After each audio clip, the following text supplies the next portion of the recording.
Bernie Sanders.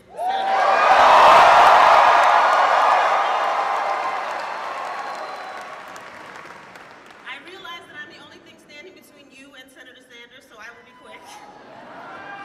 I just want to tell you a quick story. A friend of mine, Marcus Farrell, we met at the Congressional Black Caucus political training. And he gave me a call a couple of weeks ago, said, I'm going to be in Louisiana with Bernie Sanders. Can you help me with some stuff? Okay, sure, Senator Sanders, no problem. Stuff, but okay, sure. Last night at the Jefferson-Jackson dinner, the Democratic Party Jefferson-Jackson dinner, I got a chance to meet Senator Sanders. He was in the back waiting to come out to speak, and he was in the kitchen talking to some of the staff. I waited my turn patiently, and as soon as it was my turn, I was introduced, and I stuck my hand out. I stepped forward to shake his hand. He hugged me.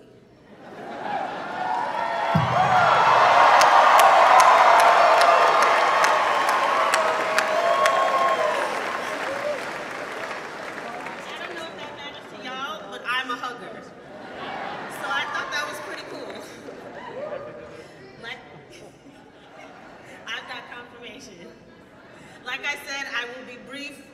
I'm done.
Thank you very much for that introduction, and thank all of you very much for being, what a fantastic ride. I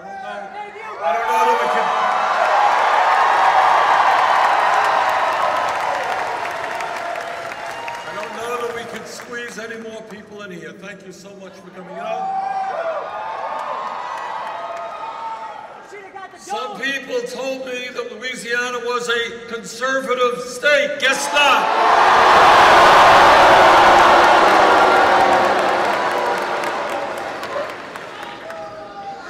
Which leads me to why I am here in Louisiana tonight. And I'll tell you why. Let me begin by just telling you that I think my colleagues in the Democratic Party have made a very, very serious mistake. And that is they have kind of written off half of America, including Louisiana.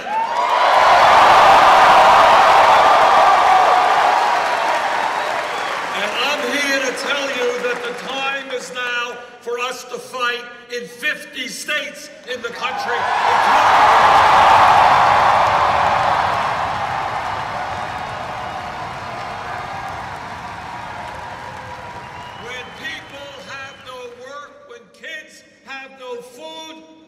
when folks have no health insurance. That's where we should be, including Louisiana.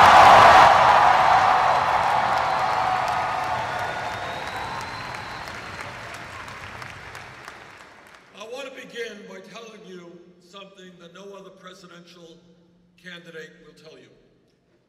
And that is that no president, not the best intentioned person in the world, will be able to address the enormous crises facing our country by himself or herself. What we need in this country is a political revolution, and your power.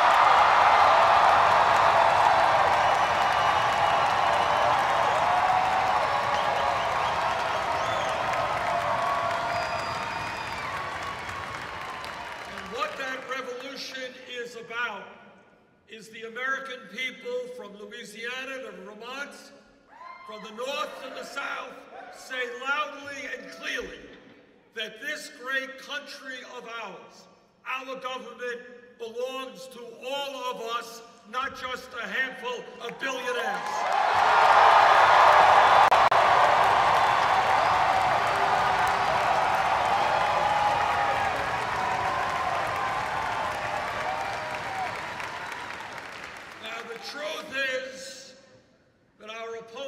Literally have unendless supplies of money, billions and billions of dollars to put into the political process to elect candidates who represent the rich and the powerful. That's what they have. But we have something that they don't have, and that is we have the people.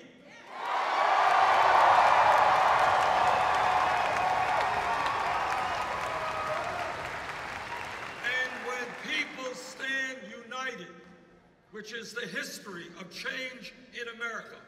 When people stand together and say, enough is enough, we won't accept racism, we won't accept homophobia.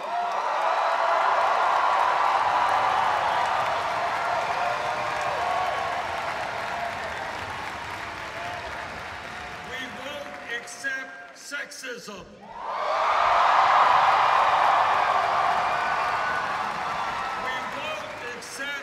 Anti-immigration hysteria.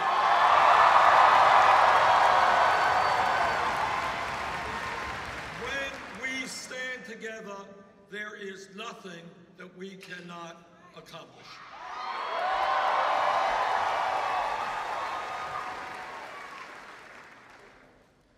Politics in a democratic society really is not a complicated process. What it is supposed to mean is that as a democratic nation, we take a hard look at the problems facing our people, we debate them, we accept different points of view, and then we go forward in attempting to resolve them. That's it. Unfortunately, what happens today, primarily I think because of the media, politics is looked at as if it were a baseball game. How much money do you raise? How you doing in the polls? Or a soap opera, things about people's personal life. And we get deflected from the real issues. This campaign is not about Bernie Sanders. It's not about Hillary Clinton. It's not about Jeb Bush. It is about you.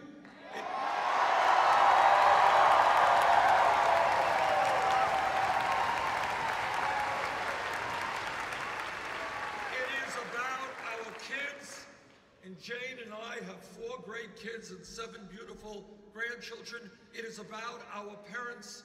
It is about our environment. It is about our place in the world. Don't let them hang you up on this issue or that issue. That's not what's important. What's important is what are the issues that impact the 300 million plus of us, and how do we go forward? Those are the issues we should be talking about.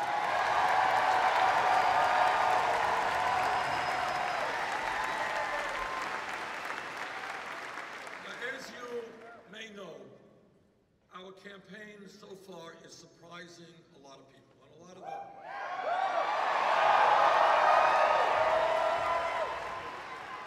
And the media pundits are worried and they're wondering, how does it happen? Why are 4,000 or 5,000 people out here in Louisiana? You're not supposed to be here.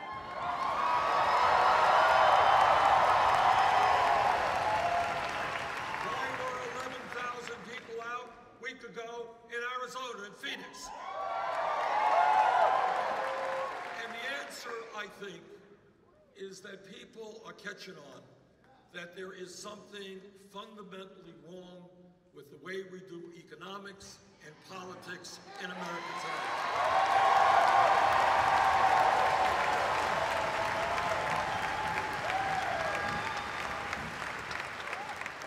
And people want to go beyond establishment ideas. They want new ideas, and they want to make fundamental changes in the way we do business in this country.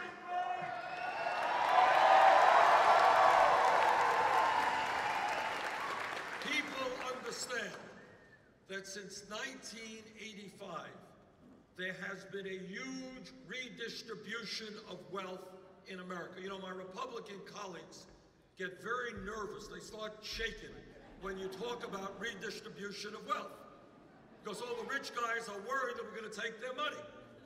But the fact of the matter is, in the last 30 years, there has been a huge transfer of wealth in America. The problem is, it has gone the wrong way.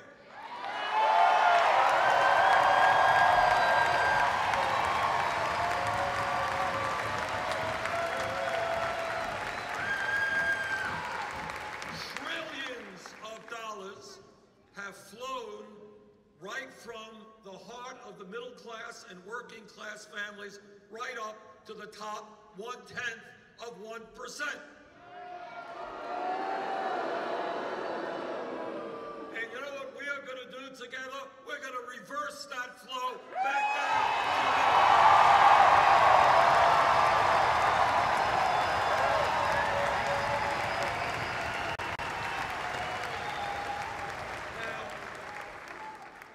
What I am really proud of is not only the huge turnout that we have here this evening and the other turnouts that we've had. I'm not only proud that we have raised individual contributions from 280,000 Americans.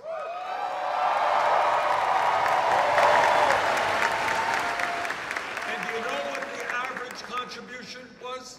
Less than $35. This is a campaign fueled not by the billionaires and the millionaires, but by ordinary people, and I thank all of them.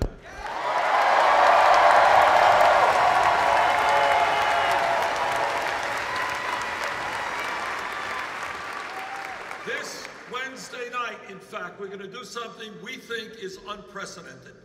We're going to have over 2,000 organizational meetings in 50 states of this country in a digital way, and I hope that Louisiana participates strongly in that.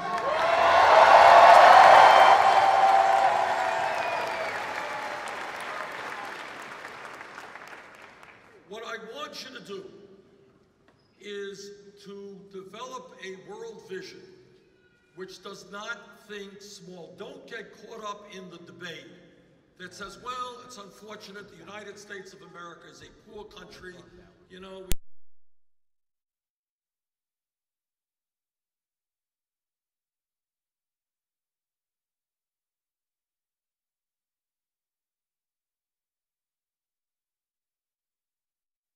We cannot accomplish.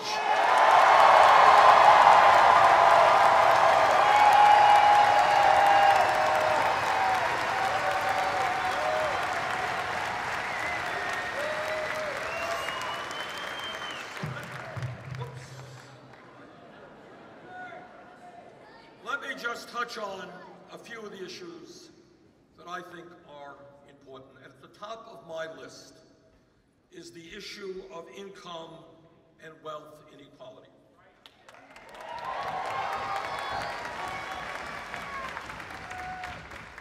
Today in America, as I just mentioned, we are the wealthiest country in the history of the world, but most people don't know it. And the reason that most people don't know it is that almost all of the wealth is flowing into the hands of the few. Today in America, we have more income and wealth inequality than any other major country on earth, and it is worse today than at any time since 1928. issue of income and wealth inequality, when you think about it, when you put it on the table, is the great moral issue of our time. It's the great economic issue of our time, and it is the great political issue of our time. What do I mean by that? What I mean by that is this. Are we content as Americans to see a proliferation of millionaires and billionaires at the same time as we have the highest rate of childhood poverty of any major country on earth? Are we content to see almost all of the new income going into the hands of the top 1 or 2% when millions of people throughout this country are working longer hours for lower wages? So let me be very clear. There is something profoundly wrong when the top 1/10 of 1% owns almost as much wealth as the bottom 90%.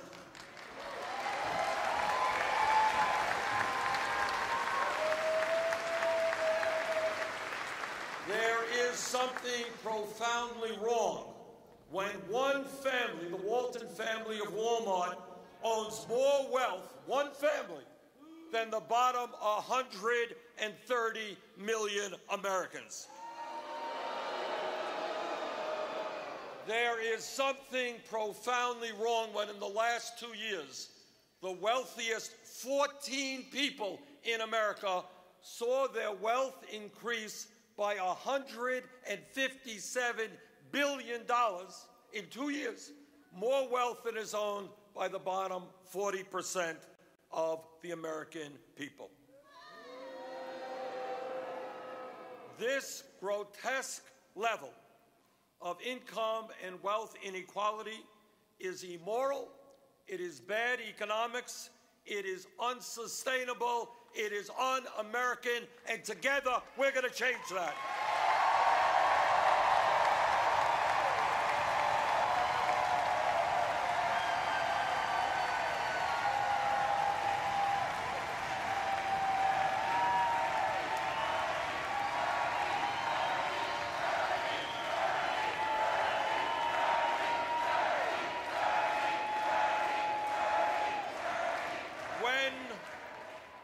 The very, very rich get much richer, and virtually everybody else gets poorer.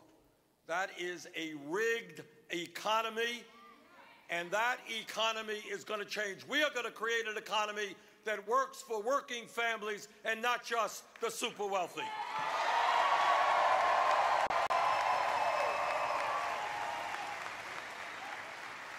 This campaign is sending a loud message to the billionaire class. You cannot have it all. You cannot get huge tax breaks when children in America go hungry. You cannot continue to send our jobs to China when people in America are desperately searching for work.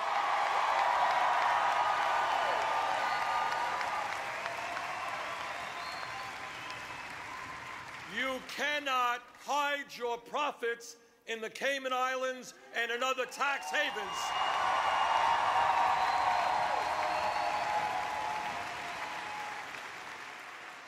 When there are so many unmet needs in this country, and our message to the billionaire class is their greed, which is destroying this country, has got to end, and we are going to end it for them.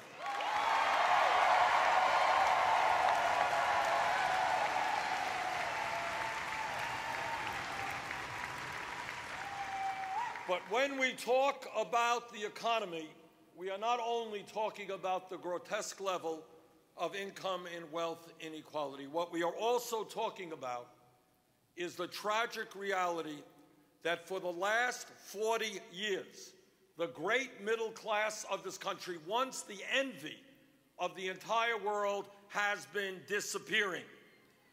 Despite exploding technology and increased worker productivity, median family income in this country is almost $5,000 less than it was in 1999. In other words, the middle class of this country is on the move. Problem is, we're moving in the wrong direction.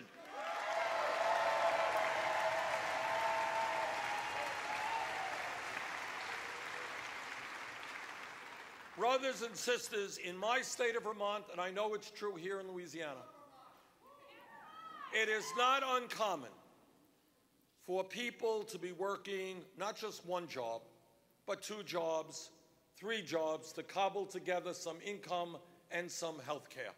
That is not what the American economy should be about. And that is what we are going to change.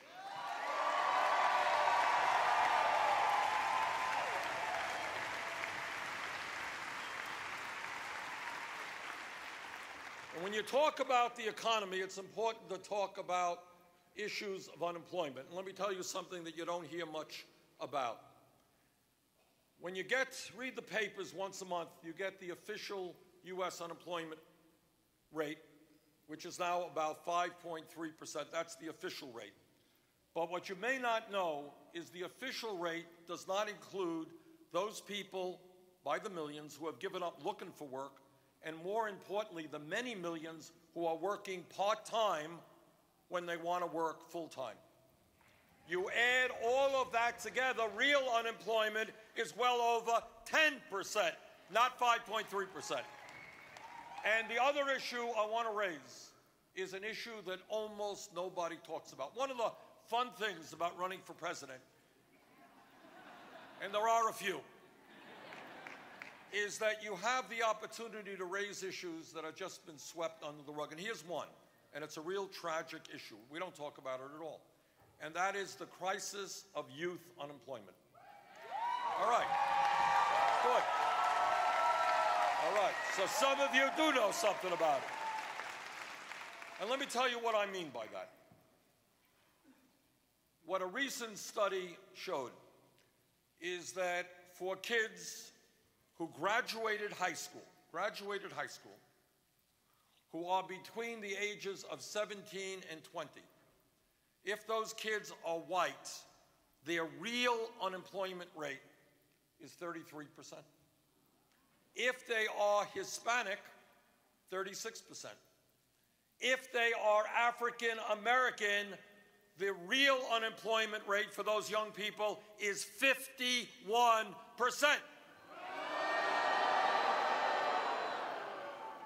And if anybody in this room thinks there is not a correlation between the fact that we have more people in jail than any other country on earth, and that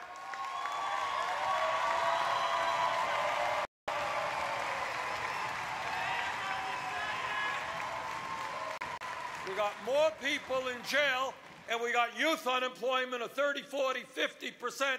If you think there's not a correlation, you'd be wrong. And in my view, it makes a lot more sense to be investing in jobs and education for our kids.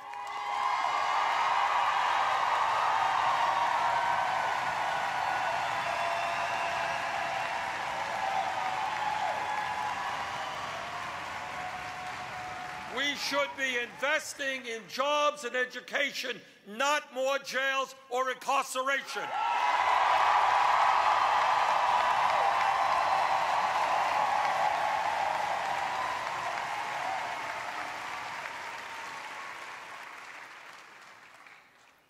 I want this country to have the distinction not of having more people in jail than any other country, but of having the best educated workforce of any other country.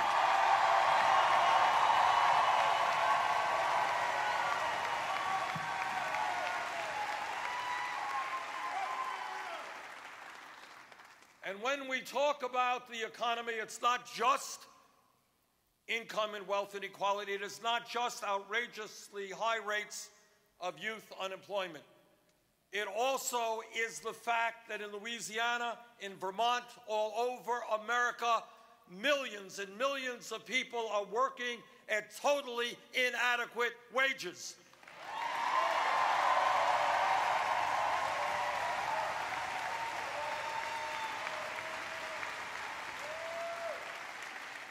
I remember talking last year to some young people in Detroit, Michigan, trying to make it on $7.25 an hour. They couldn't even get full-time work at a fast food restaurant, working at one place, working at two places, taking a bus to the third place. And that goes on all over America. So let's be clear. The federal minimum wage of $7.25 an hour is a starvation wage. It must be raised.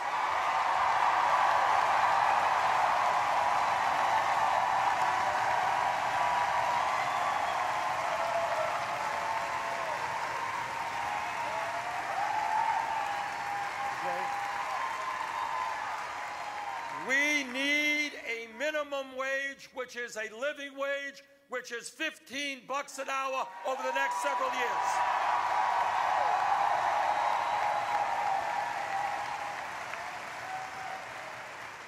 It is not a radical idea to say that if somebody works 40 hours a week, that person should not be living in poverty. That's not a radical idea.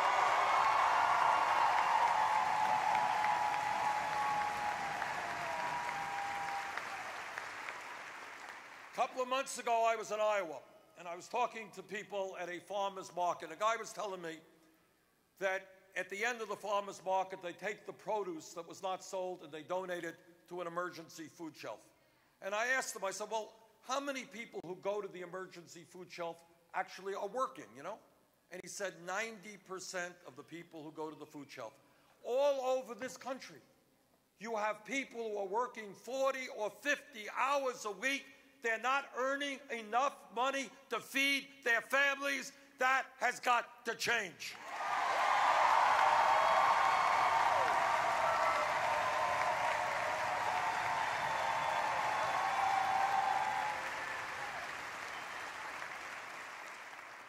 And speaking to my brothers here, you got to stand with us on this issue.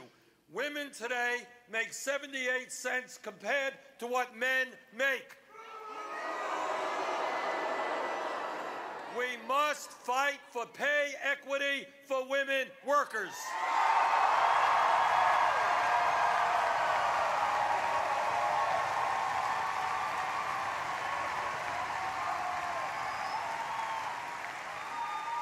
And when women earn nothing more than the same level of pay as men, we're going to take a huge chunk out of poverty, will allow families to live in dignity. Pay equity for women workers.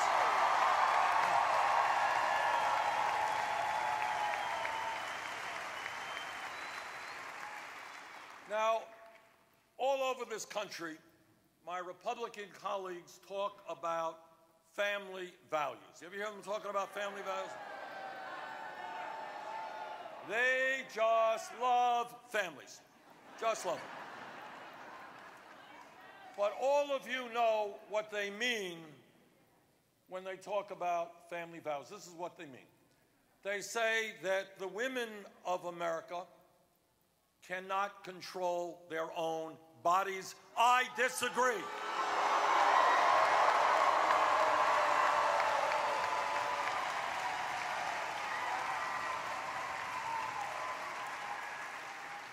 And they say that the women of America are not smart enough to be able to buy the contraceptives they need. I disagree.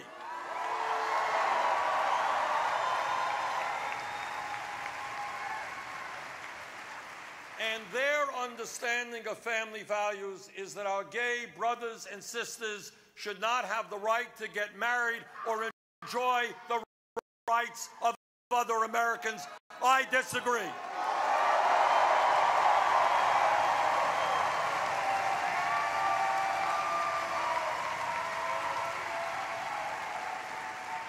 We have made progress in recent years in breaking down discrimination barriers, and we're going to continue to make progress.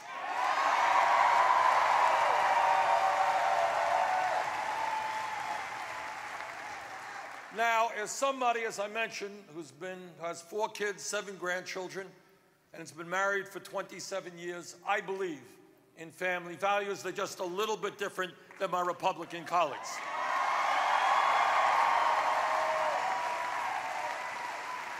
So let me tell you about what I think are real family values, values based on love and support of family.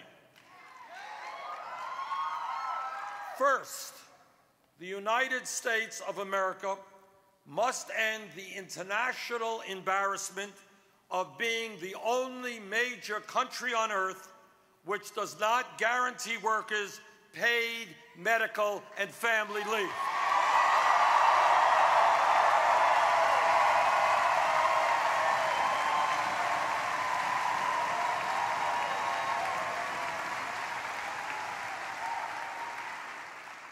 Now, let me tell you why that is a family value. Because today, in Louisiana, in Vermont, and all over America, women are having babies. It's a good thing. And it's an especially good thing for the babies who are being born. It's a big day for them, too. But here's the thing, in a very serious tone. If that mom and that family have sufficient income, mom and dad can stay home with the baby, get to know the baby, get to love the baby. And for those of you who are parents, as I am, you know what an extraordinary part of your life that is. It's unforgettable. If that family has money, mom, dad can stay home for weeks and months. If that mother does not have sufficient income, she is forced to go back to work in 3, 4, 5 days, separated in this momentous hour of her life from her offspring. That is not a family value.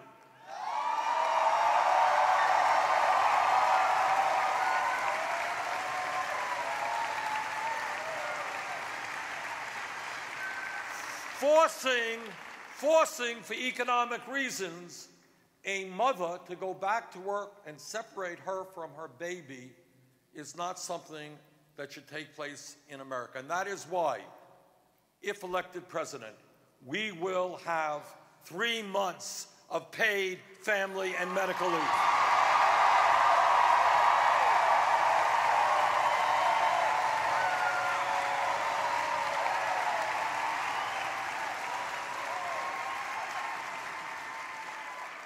The United States is also the only major country on earth that does not guarantee paid sick leave.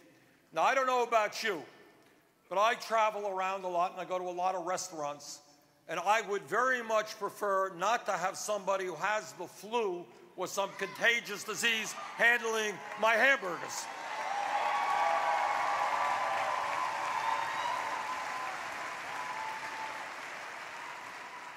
And let me mention something else to you, which some of you will know and some of you may not know.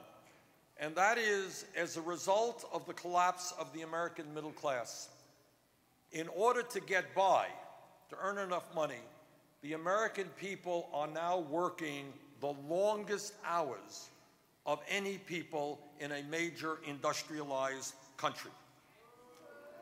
That's right. This is a big issue which we do not talk about. We work, the Japanese are very hardworking. We work 137 hours a year more than the Japanese, 260 hours a year more than the British, and we work a hell of a lot more than the French. God bless the French.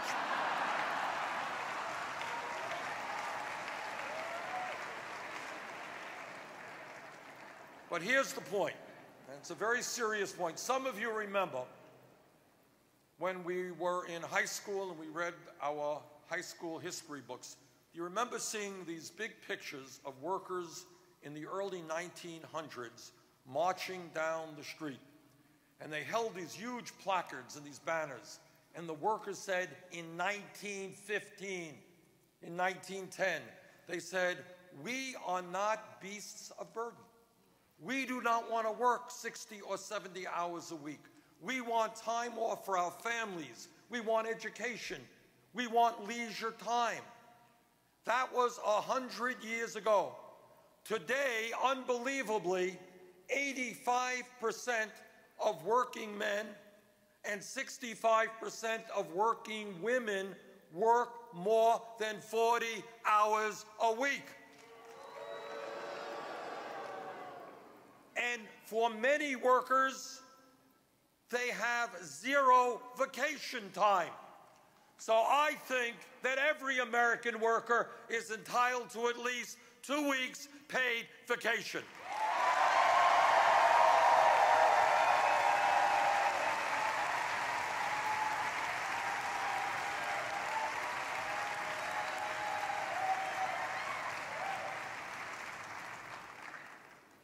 When pollsters go out and they call you up on the phone and they say, "What's on your mind?"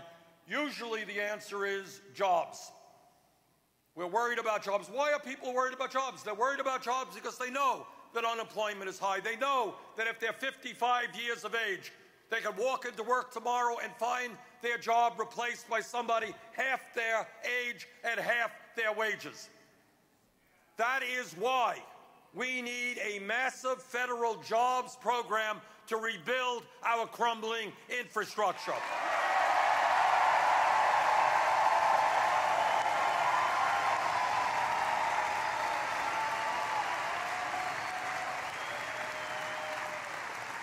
Our roads are crumbling. Our bridges are crumbling.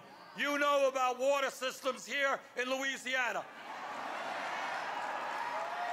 Our rail system is falling further and further behind other countries. If we invested $1 trillion over a few years, we could create 13 million decent-paying jobs, and that's what I want to do.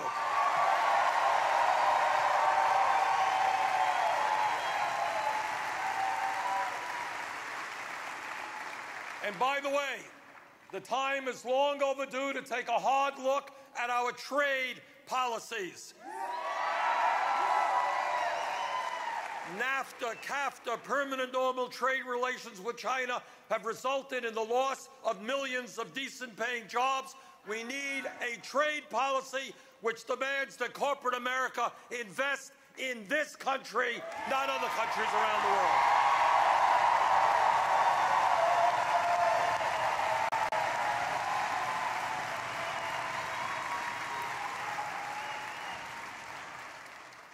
And when we use terms like greed and recklessness and illegal behavior, these are just a few words to describe the crooks on Wall Street.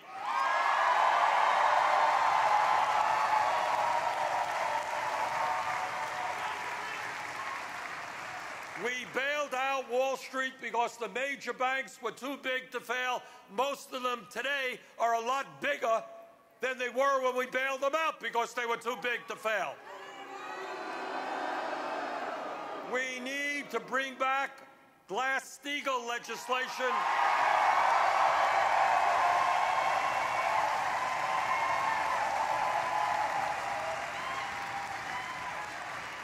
And even more significantly, when you have a handful of banks that have assets equivalent to 60% of the GDP of America, it is time to break them up.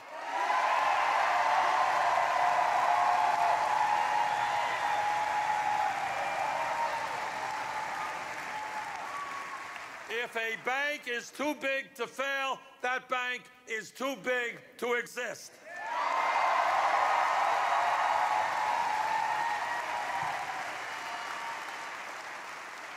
Let me touch on an issue that is so important because it interacts and impacts every other issue. As some of you know, as most of you know, 5 years ago, the United States Supreme Court made one of the most disastrous decisions in the history of our country. By a 5-4 vote, the Supreme Court said to the billionaire class, they said, "Okay, guys, you already own much of the economy. We're going to allow you to buy the United States government, and that is what they are doing right now.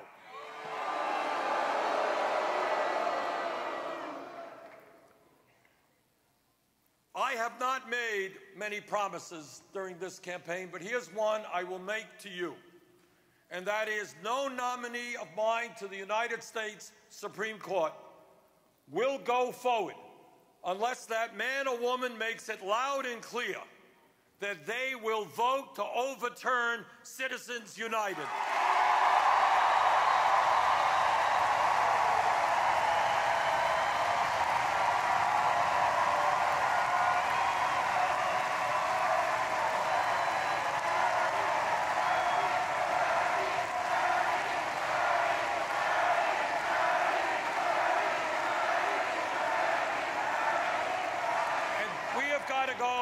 We have got to go even further than overturning Citizens United.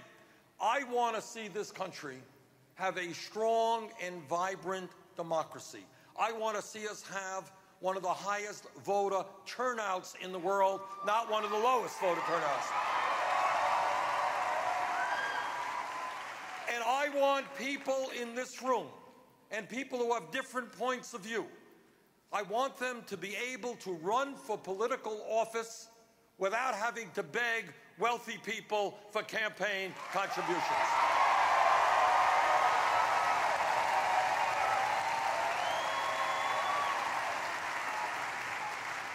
And that is why I believe we have got to move toward public funding of elections.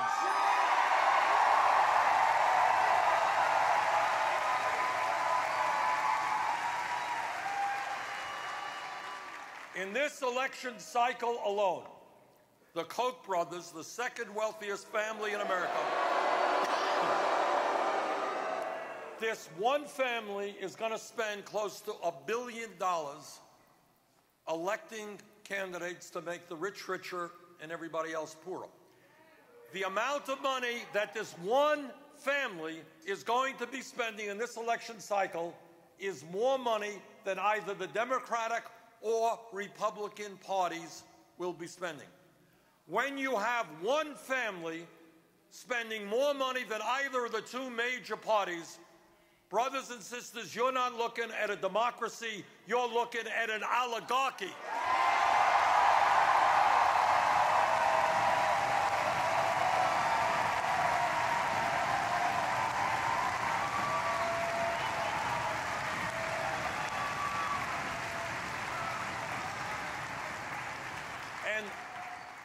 One of the crucial fights of this campaign is to do everything that we can to defeat this oligarchic trend and maintain a strong and vibrant democracy for our country.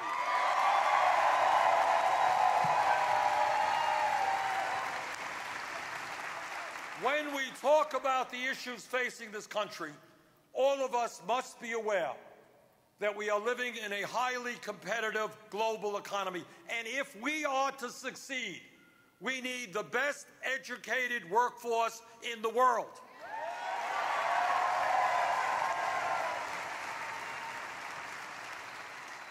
It is incomprehensible to me that in America today, we have hundreds of thousands of bright young people who want to go to college, who want to be doctors and scientists and engineers, but they can't go to college because their family lacks the income. That is not only unfair to those young people, it is dumb if we're talking about the future of America.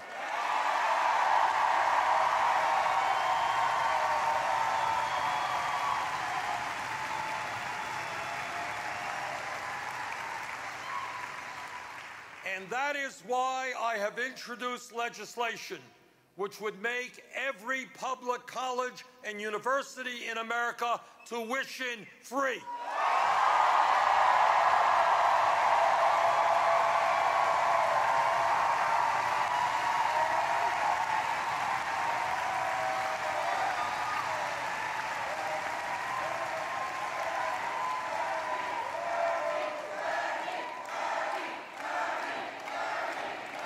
what that means, and I want you to appreciate what that means, because it's not only important for those who are in high school and want to go to college. What it means is that kids here in the New Orleans area, in my state of Vermont, who are in the 4th or 5th grade, whose parents have never gone to college, whose family has no money, what they will understand is one simple point.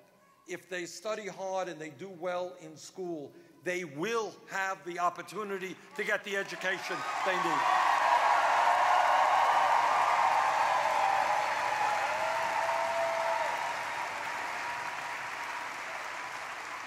And there's another issue, and I am not insensitive to the fact that I am in Louisiana, where there's a lot of fossil fuel. But let's be frank about another issue.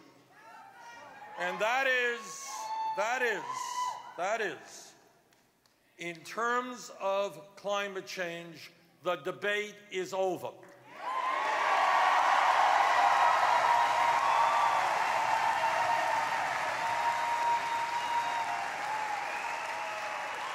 Climate change, according to the almost unanimous scientific community, climate change is real.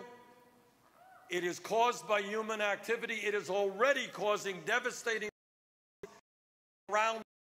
And what they tell us in no uncertain terms is, if we do not get our act together, the future of this planet will be very, very dangerous. And what they are talking about is that by the end of this century, the planet Earth will be between 5 and 10 degrees Fahrenheit warmer, more drought, more floods, more extreme weather disturbances. You know something about extreme weather disturbances here.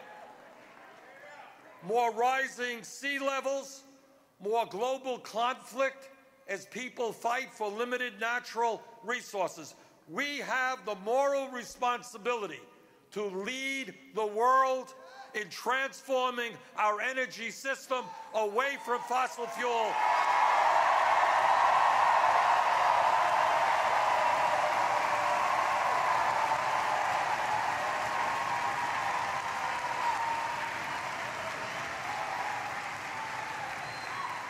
Away from fossil fuel to energy efficiency and sustainable energies like wind, solar, and geothermal. I am more than aware that there will be economic dislocation, and as part of any climate change legislation, we must protect those people who will lose their jobs and help them get new jobs.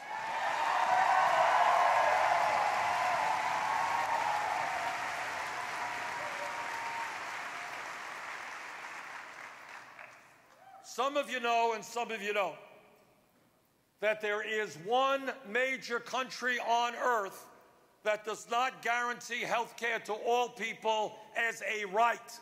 That's the United States of America, and that has got to change.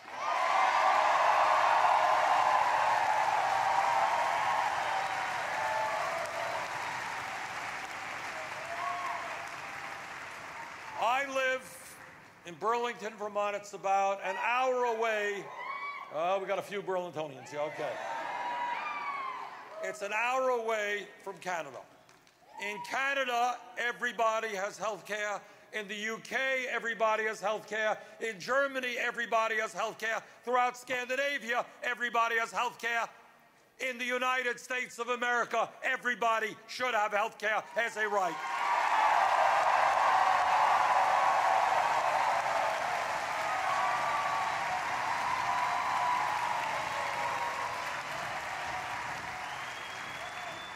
And that is why I believe in a Medicare for all single-payer program.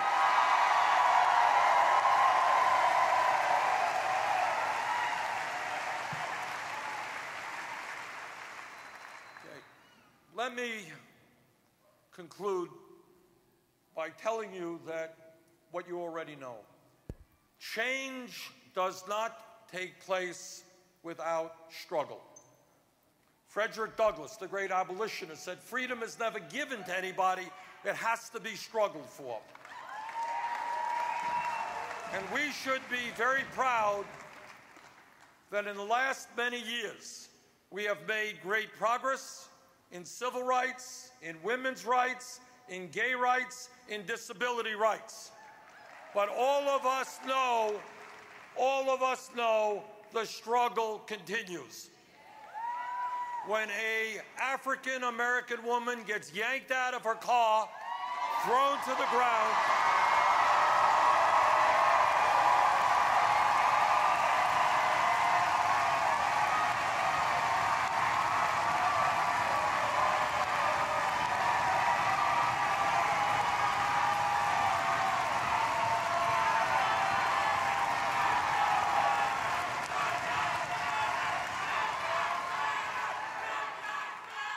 when that happens, and when we all know that would not have happened to a middle-class white woman, we know that we need some serious change in criminal justice in this country.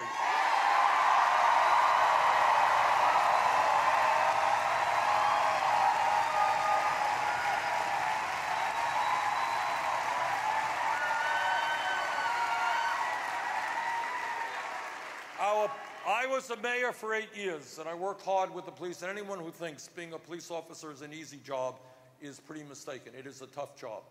But what we have got to do, that's right, police officers deserve a lot of support.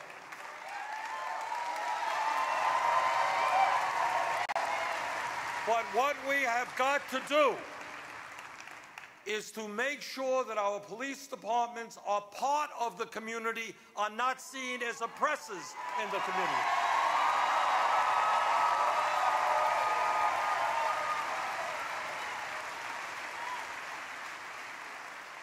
We have also got to work hard to make sure that non-violent offenders are not locked up and are seeing their lives destroyed.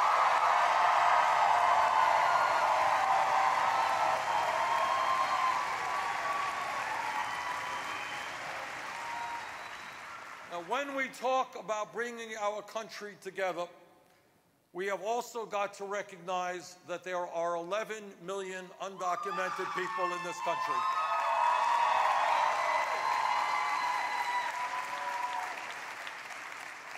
And our job is not to demonize them, not to make racist comments about them, but to provide them with a path toward citizenship.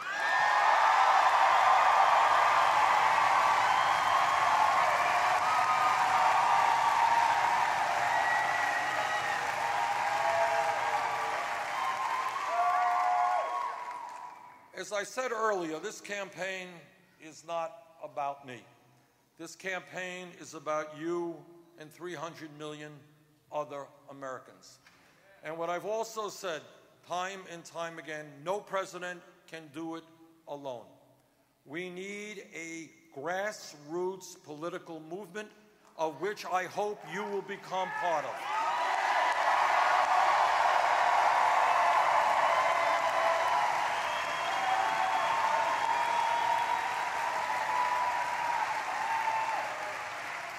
Do not let our opponents divide us up by race. Do not let them divide us up by sexual orientation. Do not let them divide us up by gender or by the country of our origin.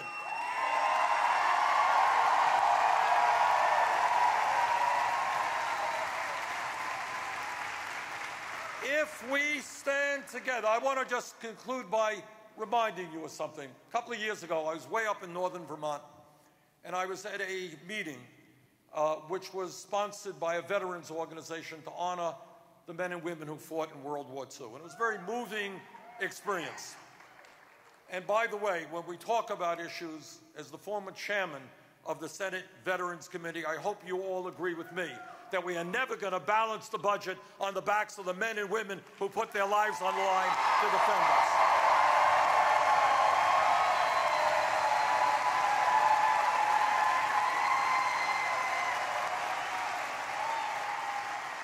But when I was there, a young woman played a video, and started the meeting with a video. And the video was the recording, the video of Franklin Delano Roosevelt on December 8th, 1941. You all remember what that was? That was one day after Pearl Harbor. And here was the point. On that day, Roosevelt was declaring war against Japan, and a few weeks later, he'd be declaring war against Germany. It was the start of World War II. On that day, December 8th, 1941, the United States military was unprepared to fight the kind of war that it was going to have to fight. The military was not strong. We were not producing the planes, the guns, the tanks, the ammunition that we needed. But here's what happened in America. In 2.5 years' time, the war was essentially won because the American people came together. And they won a war on two fronts. Now, if we could do that 60-plus years ago, don't tell me that the United States of America today, the wealthiest country in the history of the world, can't guarantee health care to all people.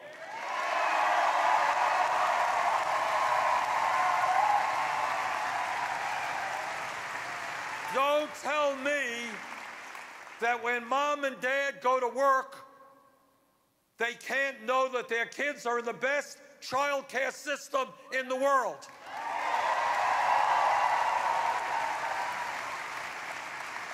Don't tell me that every kid in this country can't get an education regardless of the income of his or her family.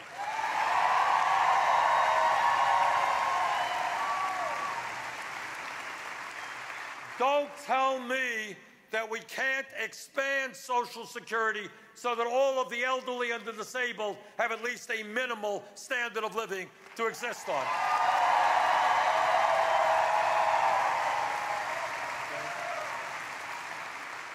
So my simple point is this. When we come together as a nation, when we are prepared to stand up to the greed of Wall Street and corporate America, when we are prepared to tell them that this great country belongs to every man, woman, and child, and not just to a handful of billionaires. When we have the courage to do that, there is nothing we cannot accomplish. Let's do it. Thank you very much.